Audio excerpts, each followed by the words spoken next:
Sa video na ito ay malalaman natin kung bakit nga ba nilalagyan ng markang X ang mga maleta ng mga pasahero, lalong-lalo na ng mga OFW kapag dumaan sa X-ray machine, kapag lumapag sa airport, bago lumabas sa conveyor. Unang-una daw, ayon sa customs officer, nilalagyan nila ng markang X ang maleta ng isang pasahero o ng OFW kapag may nakita silang suspicious items.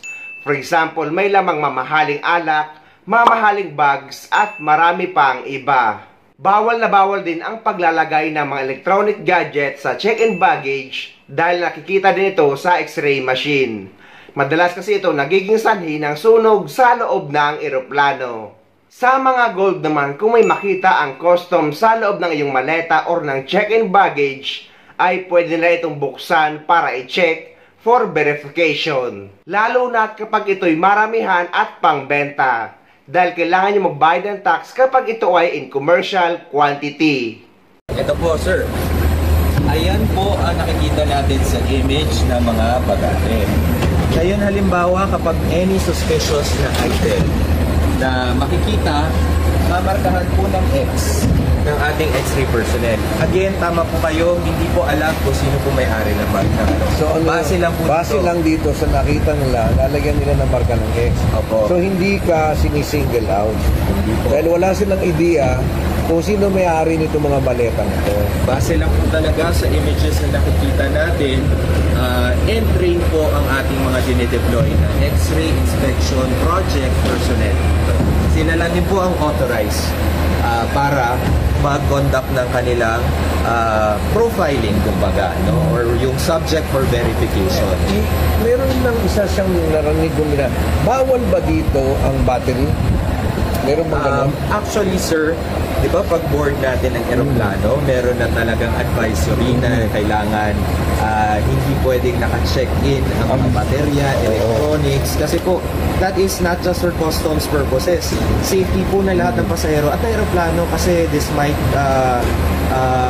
siguro baka mag-contract or anuman sa heat or temperature changes ng cargo hold ng aircraft.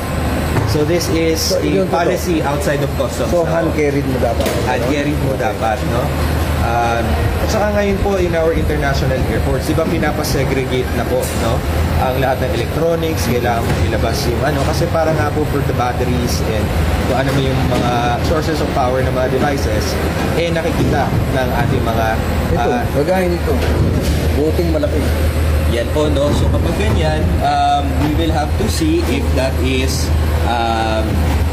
an expensive bottle of liquor, for example. O, ganyan. So, ito po, mahirap siya. From our perspective, tayong dalawa po, no, hindi natin masyado ma-identify kung ano ba talaga, except pag napakaklaro po ng shape niya. Halimbawa, ito, sapatos, yung mga ganyan. But our X-ray personnel, they know the parameters kung ano po yung kailangan nilang i-check. That is another electronic item na nandiyan po, no? Tapos yung mga damit, hindi na masyado ano ba ang ating talagang kailangan i-check, no? Para hindi naman masyadong magulo na lahat na lang na ay pina-flag natin na suspicious. Nakikita po natin dito sa machine, iba po ang kulay na lumalabas sa mga precious metals. Kasi meron po talaga nagpapasok ng alahas at hindi nagbabayad ng buwis. Kaya guys, kapag may mga dala kayong alahas, ay dapat suot-suot nyo ito. Dahil ang mga suot-suot yung alahas, pag uwi nyo sa Pilipinas ay hindi nakasama sa declaration. Meaning guys, hindi nyo na ito kailangan pang i-declare. Pero yung mga nasa bag nyo or nasa inyong hand carry baggage, ay kailangan nyo itong i-declare dahil nga makikita rin ito sa X-ray machine.